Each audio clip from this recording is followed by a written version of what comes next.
CDA Marwari युवमंडल तरफ जल वितरण कार्यक्रम कटक स्थित सीडीए अश्विनी हॉस्पिटल सम्मुख में मारवाड़ी युवमंडल तरफ जल वितरण कार्यक्रम करा जायतिला। प्रबल गरम हेउथिबारु रास्तार जाउथिबा यात्री मानकु जल तथा सरबत बंटन करा जायतिला। एही अनुष्ठान पक्षरु दीर्घ 6 वर्ष होला एभली सामाजिक कार्य एही संगठन करि आछि। एही जल छत्र कार्यक्रम रे पाखापाखि 4000 ग्लास जल और सरबत बंटन करा जायतिला। मारवाड़ी युवमंडल तथा क्रिमिनाल बार एसोसिएशन संपादक गदाधर साहू सहयोग करथिले। एही कार्यक्रम रे मारवाड़ी युवमंचर सभापति कमल वशिष्ठ, संपादक मनीष शर्मा तथा सह संपादक गणेश सुरक्का तथा उपदेष्टा रमण बागड़िया और समस्त सदस्य रही एही कार्यक्रम को सुचारू रूप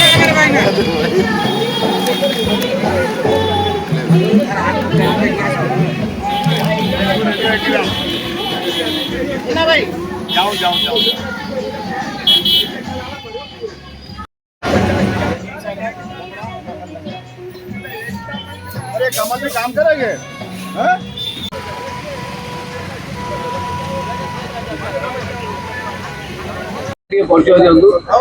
सीडीए मारवाड़ी युवा मंडल सेक्टर 10 रे एटा सीडीए अंचल 1 नंबर 10 नंबर 11 नंबर 13 नंबर जाए समस्त मारवाड़ी भाई मान को रिप्रेजेंट करुवा गोटे युव साथी गोटे अनुष्ठान। कमल भाई वशिष्ठ जी अच्छा तार माने अध्यक्ष अच्छा एवं से बर्तमान सब कार्यक्रम बुझुंट। आजिका जो ये कार्यक्रम होईची आमे अश्विनी हॉस्पिटल सामना रे ए गछ मूले जमती गाँ मानक हुए गरम पथचारी मानू एटी ठंडा पानी एवं सरबत पीए आप्यायित करुचु।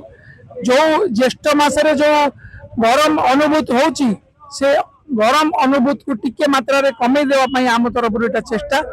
ए जो कमल भाई एवं तांको साथी माने जो अछंती हमर गणेश भाई अछंती हमर विजय भाई अछंती मनीष शर्मा भाई अछंती हमर कमल भाई रमेश भाई हमर सजन भाई समस्त जो भाई माने संतोष बाबू हमर अछंती ए समस्त नागी पड़चंती। हमर विशेष करी एडवोकेट गदा भाई जी हम क्रिमिनल बार एसोसिएशन रो सेक्रेटरी वर्तमान से मध्य आज रे पूर्ण भाव रे सहयोग करचंती। लोक माने ठंडा पानी पी एवं ठंडा पेय जल पी टिके आश्वस्ति पांतु यही हमर आजिका दिन रे कामना।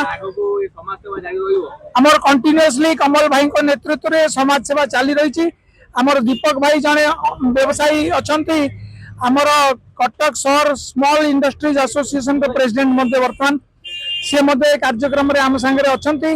समस्त इच्छा विगत 5 वर्ष 6 वर्ष वाला कार्यक्रम चली। आ सहित हमर सेक्टर 10 रे हनुमान मंदिर अच्छी सेठी मध्य रीतिमत अनेक समाज सेवा कार्यक्रम करि आछू। हमें कटक रे मारवाड़ी समाज, कटक रे मारवाड़ी युवा मंच, सीडीए मारवाड़ी समाज भली अनेक मारवाड़ी अनुष्ठान सहित मिसी ए जो सीडीए युवा मंडल काम करी चली एवं काम करुथिबे।